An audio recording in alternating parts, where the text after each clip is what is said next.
Hey, Matt Haycox here, and today I'm with Patrick Powers. Now I'm really looking forward to this one because Patrick's a prolific author, he's a speaker and a trainer, and he works on the subjects of lead generation, marketing, copywriting, entrepreneurship and success.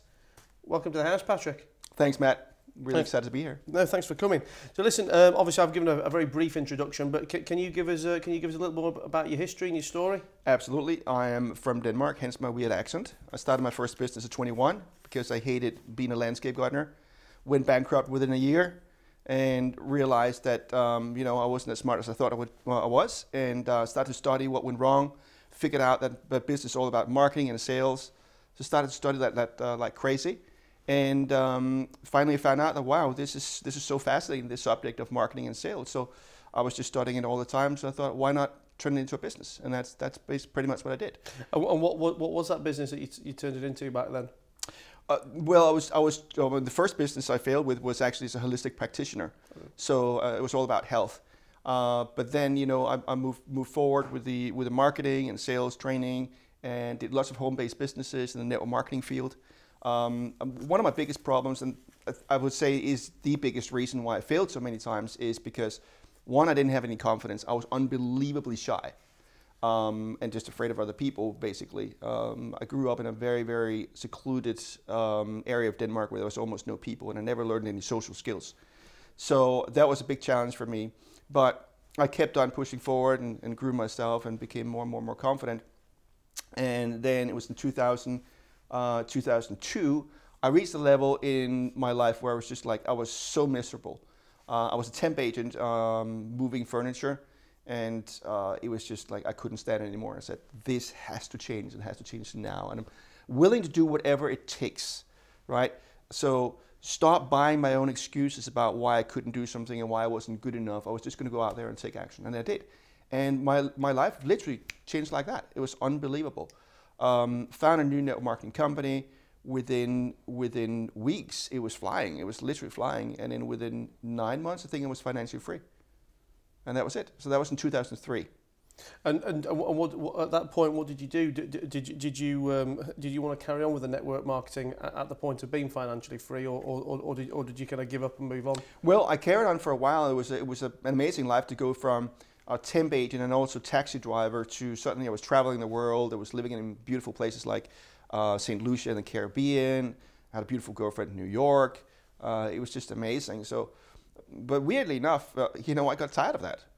And I think it was because I was actually still quite nervous about selling and making presentations. So I bought an excuse that, hey, this is getting boring. But it was really actually because I was actually afraid to still continue to go out and push and build a business. So I decided to sell that to become a generic coach and trainer. I moved to Dominican Republic. Hadn't done my homework because infrastructure in Dominican Republic is incredibly poor. So the power would go 3, 4, 5 times a day. So the business model that I planned to build everything on was to do webinars, to do training via webinars, but also get the business via webinars. And then obviously you're sitting there in the middle of a webinar that you spend a lot of money and time building, and suddenly the power goes, the internet goes, then boom, and you're in the middle of a pitch, right? So that didn't work. And so suddenly I was in very, very, very dire straits, like seriously dire straits. And I was actually, for the second time in my life, so afraid that I felt a pit in my stomach, like literally like almost the stomach like churned. The first time I was gonna make a sale, by the way. And I remember I was so afraid that I went to the door I was going to make a sale at, and I literally turned around and I dropped out of that job as I couldn't handle it. So for the second time in my life, I was so afraid that I had this pit in my stomach. Didn't know what to do. Practically the only money I had left was in a safety deposit box in Kensington, so a bit far away from the Caribbean. So I had a friend bail me out, say, you send me a ticket to get back to the UK, where in 2009, I basically restarted everything here with £2,500. Fantastic. Well, listen, I want to hear about what happened from 2009 onwards, but just before we do, I've just picked up a couple of notes from when we were talking just then. Obviously, you said that because of your upbringing, you lacked confidence, and that was one of the hardest things, with you starting business. How did you actually overcome that lack of confidence issue? Well, so in the early days, it was simply just a matter of pushing myself further and further and further to do things that I was afraid of, to build that confidence. And this is probably one of the biggest achievements, I would say, in my life. When people ask what was your biggest achievement, is overcoming the fear of people and the fear of public speaking. So I just literally just pushed myself to do some crazy stuff from time to time. When I went to a party or a networking event or a business event, I pushed myself to try to be the center of attention. So it's not something that I enjoyed doing. Like some people love to be the center of attention. I did it because I knew I had to become comfortable with being around people and being the center of attention. So that's one of the things that I did. Now, in the most recent years, I found some techniques to do some pretty amazing deep reprogramming of the brain to basically train your brain to be in any state that you want to be in, including confidence. So, but it's more than just visualization. It's more like emotionalization. You're actually getting into emotions and training your brain to be in a certain state, an emotional state in certain situations. But I love the first part of your answer on that as well, because it's something I often get asked and talk to people about, and they say, oh, I want to go networking, or I want to speak in public. How do I do it? I don't have the confidence. And for me, I think the answer isn't particularly more complicated than like you say. You've got to get out there and push and try. I think someone once described confidence to me as like a muscle. Absolutely. You've got to use it, and if you don't, the less you work it, the harder it's going to be, and you're only going to get better over time by a little bit today. So whether that's meeting one person for a coffee today and speaking in public to 3 people tomorrow, and push and push and push. But absolutely, I don't think I think most problems don't have rocket science answers. It's just a simple matter of getting out there and doing it. But it's always, I guess, having the confidence to take that first step in trying to build the confidence. Well, I mean, to get that, like, lots of people, as you say, they will say, I don't have the confidence to do some stuff. Well, is that the way you want to be for the rest of your life? And if the answer is no, then do something about it.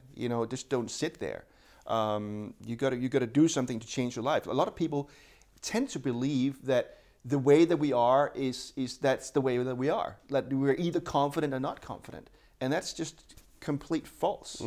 Right? There is no way that we are. You can literally train yourself to be anyone you want to be.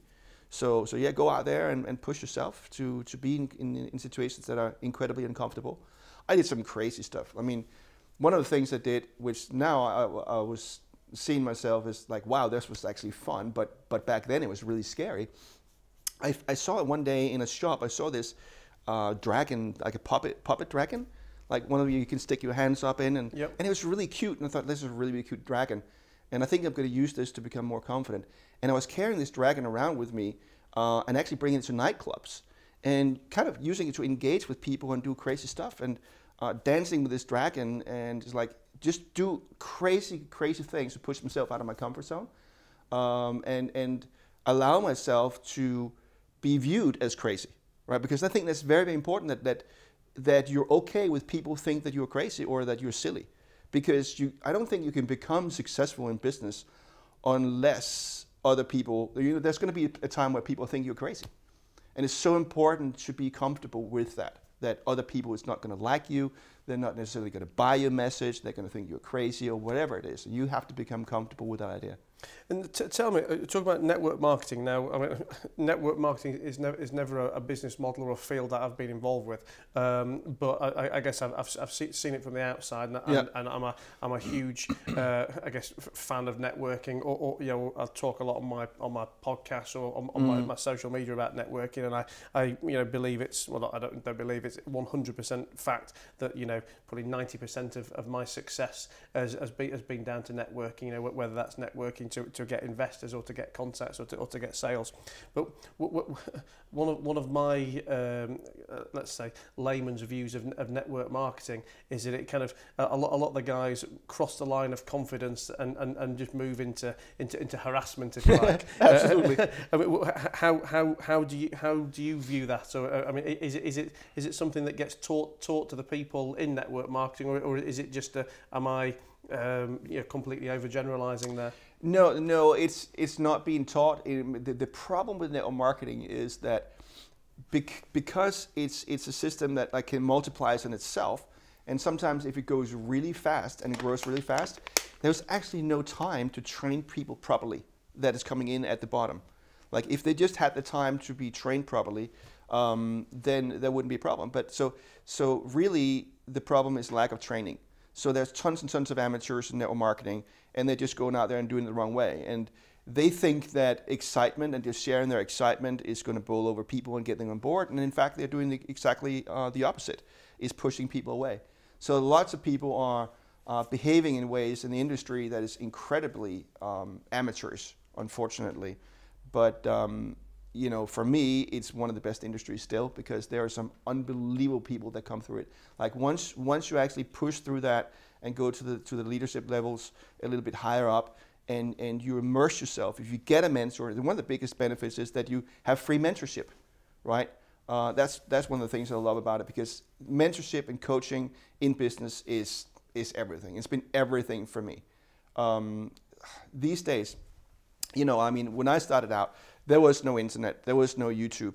So to get advice was very, very hard. I was living in the countryside in Denmark, and I had to bike on my bike 18 kilometers to go to the nearest library to get some information.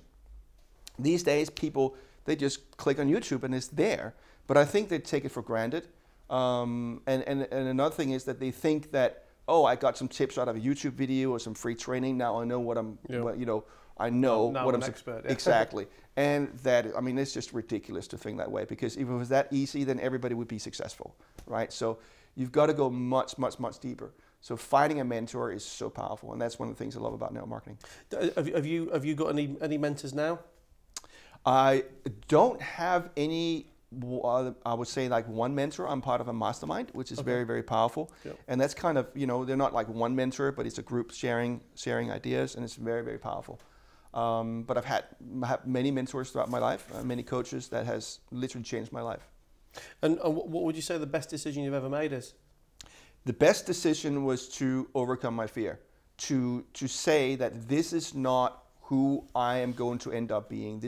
I have more potential. I can be another person, and then to challenge myself, to constantly push myself out of my comfort zone. The first time I did a public speaking I was so unbelievably afraid that you can't even imagine. My voice was shaking, my heart was pumping, my knees were literally shaking. And that's probably one of the best decisions I made to do that one first talk, because after that I felt unbelievable. It was like my body was just flushed with all these amazing hormones or whatever it is, and I felt unbelievable, and I knew this is something I need to push myself further to do. Cool. And what would you say the scariest moment of your career has been?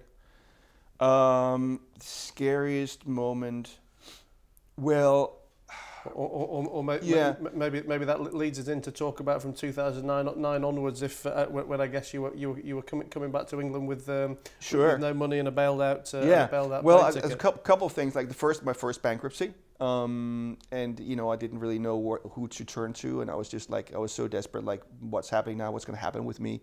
So that was really scary. The second one I was telling you about is when I was in Dominican Republic and just running out of money, and I was just like, oh my God, how am I going to turn this around? And then when I came back, it was very, very tough, because I've been at the height. I built the biggest team in Europe in my company, and I got awards and all that kind of stuff. And suddenly it was just like I was completely broke. So that was very hard for my ego, and it was very, very scary for 2 years almost.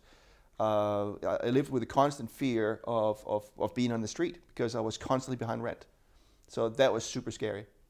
Tell me, with the network marketing that you were doing from the past, does that not have a residual income that carries on? It does, but I sold that position. Okay. Yeah. Cool. So what would you say the best piece of advice you've ever been given is? There's without a doubt from my coach Peggy Long, and she taught me that there are only two things that will create your dreams and your goals. They are choice and commitment.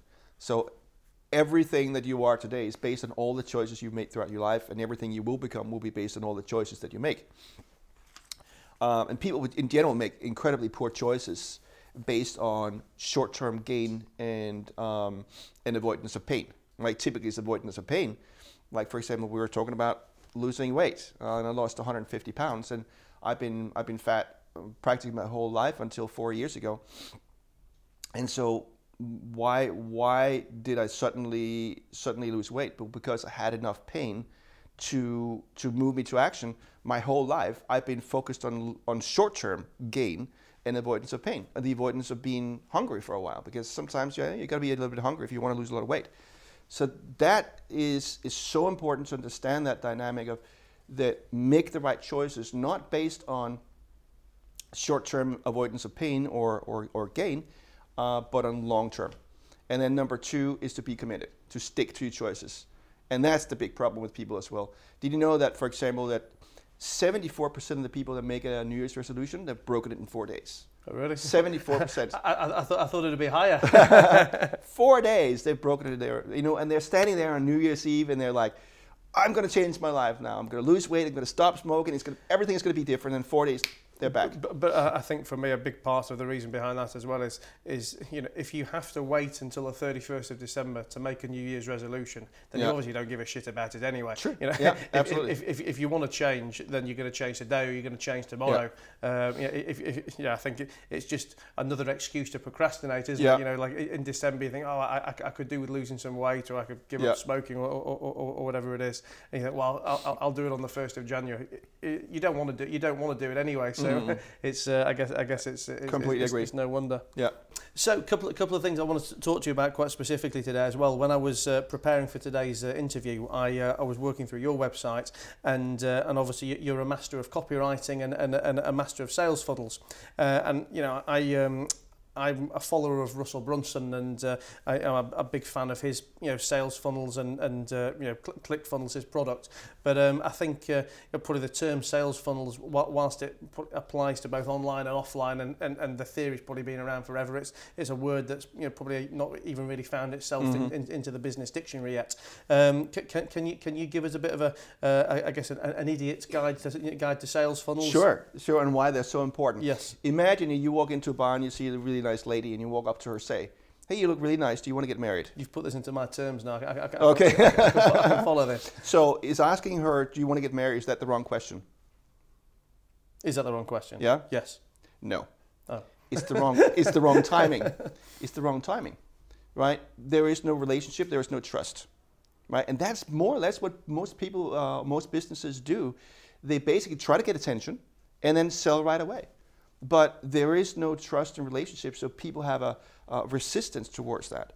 And I think the reason why they come to this conclusion that that's the way to do business is that they see big business plaster their marketing all over the place, and then people just buy.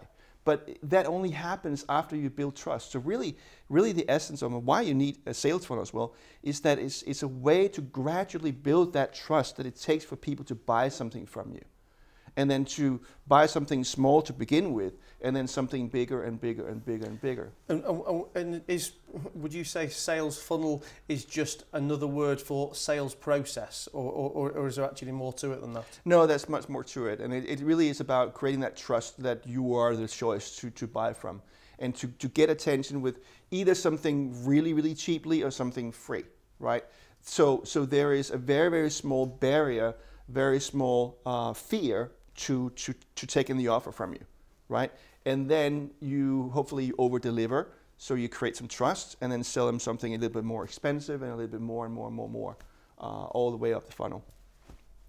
And is it as applicable to online, to offline as online? Absolutely. And then there is so many, like the amount of money that is just poured out and not capitalized on by not analyzing your sales funnels is unbelievable. I mean, you can literally, like in half an hour, once I increased the response rate by close to 600% in half an hour.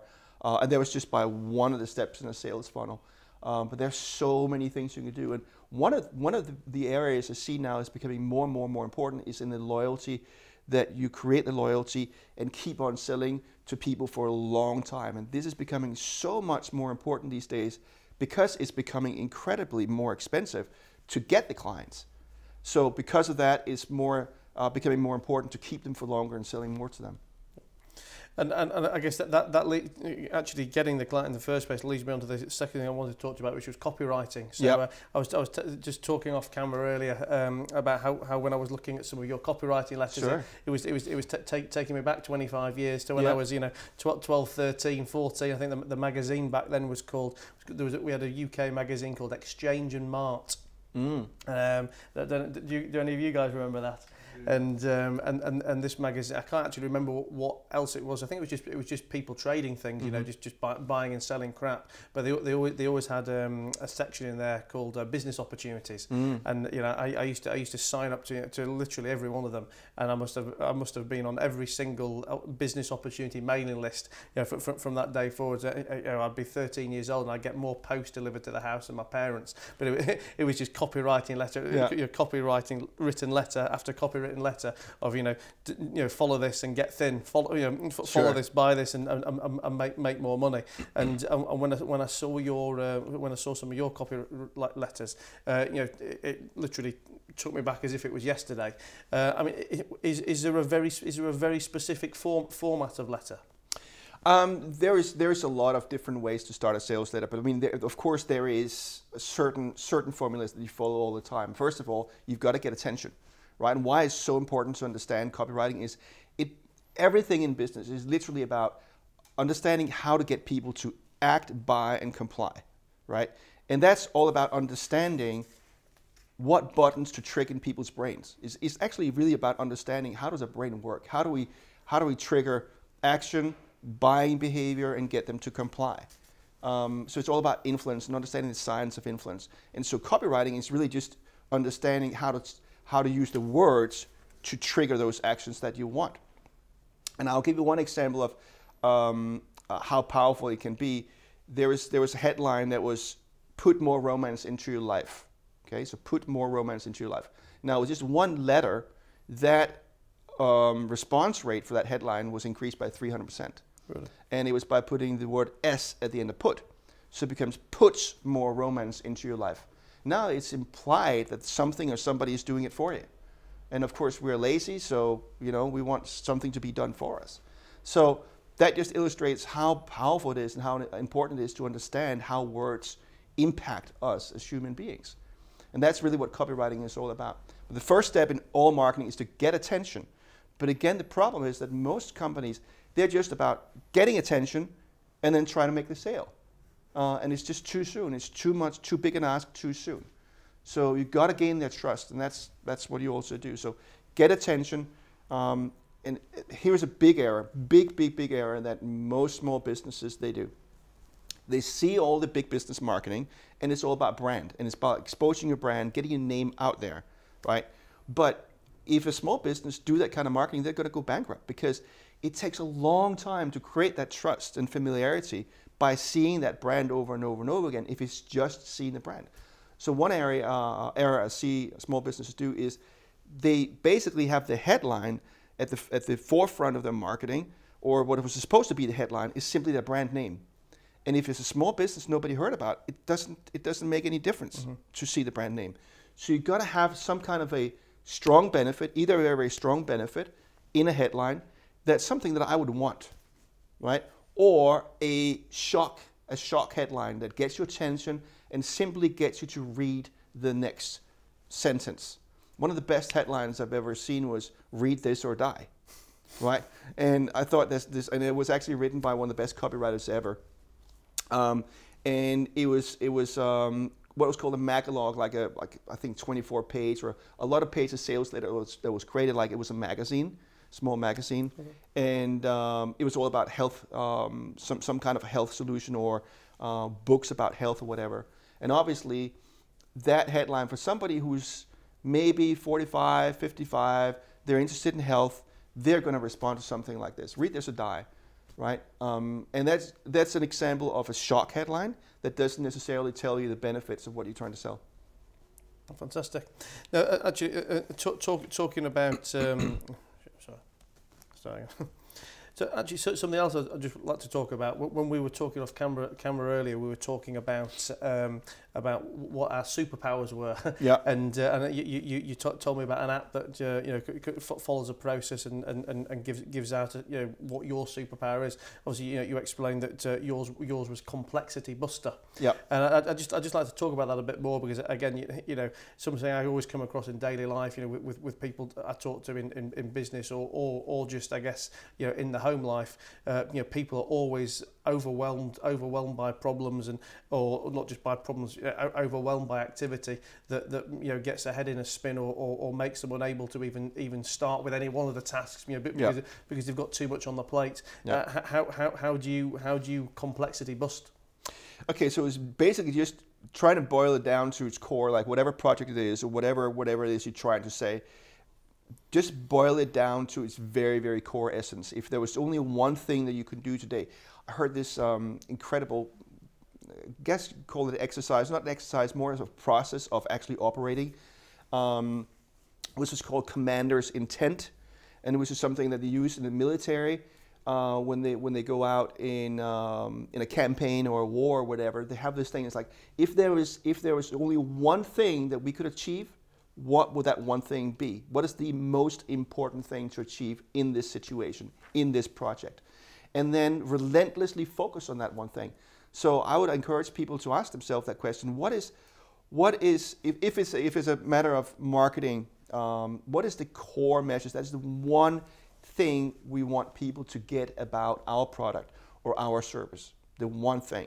And then relentlessly focus on that in your message, not trying to communicate all kinds of benefits, right? The core of the message. And then when it comes to projects, focus on that. What is the one thing we want to accomplish this week or today? Because people are so distracted today by social media. And I must admit, it's very, very easy myself to be distracted. So I have this commander's intent. What is the one thing today I must achieve? If I didn't achieve anything else, what is the one thing? And it's a really, really powerful question. I'm just following on from that. Actually, it's quite interesting how you talk about the focus and on what one thing do you want to achieve today. I was reading an article recently about Warren Buffett, and he was being asked what his success secrets were. One of which he was putting down to laser focus. Focus, yeah. And he was giving his theory, which was that I guess it was an amplification of the 80-20 rule. So he's saying, list down the 10 things that you would most like to accomplish, and then which of those 2 things are the most important things. Yeah. And then he's basically saying, then scrub the other 8 things off your list, yeah, and focus on that that one thing or those 2 things, because as much as those 10 things were things that you wanted to focus on, yeah, there's still the other 8 things that are going to distract you from what your real goal is, and until you've achieved whatever was the top of your list, don't even think about the rest of them. It's so powerful, and I've completely changed my goal setting around a few years ago to only have one goal for the year. I mean, literally, this is my only goal for the year. And what happens is that instead of before I had all these different goals, it's kind of easy to let yourself off the hook by not actually achieving some of those goals. But if you only have one goal, that is the only thing you can focus on, and you can't really let yourself off the hook, right? And say, oh, that is okay that I didn't achieve it, because that is the only thing. And the magical thing that happens is that you'll find that you're probably going to achieve that goal way before the end of the year. And of course, then you focus on the next thing and then the next thing. It's a very, very, very powerful mindset. Now, tell me, one thing I always like to ask my guests when they come is, if I was to give you a business loan, whether it's a business loan or an investment, in a business that has to be in a different sector, yeah, to what you're already doing at the moment, or to what you've already done in the past, what do you think it would be? That's an easy one, because that's basically a business I've been planning and playing around with for years and years, and that's in food. I love cooking, and I think I have a bit of a skill and an ability to find flavors that really combines really well. So it's a food business based on healthy treats. Okay. Yeah. I might need some help from you. I've been trying to cook pancakes for my daughter over the last couple of no weeks. problem. We've had them either too thin and burnt, too thick and mushy. And I worry that I send her off to school and she's going to spend the rest of the day in sick bay because she eats her way through them out of pure politeness, I think. No problem. We'll get you become a master pancake cooker in no time. Well, listen, thanks a lot for coming. But before you go, one question again I always ask people is how you would like to be remembered after you're no longer with us. But I always like the question to be very specifically answered as to how you would have your tombstone engraved. Okay, that's a good question regarding the tombstone. Really, I would like to be remembered as somebody who fought for other people's dreams, you know, and believed in them more than they believed in themselves, because that's what I needed early in my life. So it'd be something like, you know, he fought for other people's dreams. Fantastic. Yeah. Well, listen, thanks a lot for coming. You're welcome. It was a pleasure. It's been really interesting. I'm sure the guys at home are gonna find some good use in sales funnels, copywriting, and appreciate listening to your story too. Amazing. Thanks, Fantastic. Matt. Cheers, Patrick. Cheers.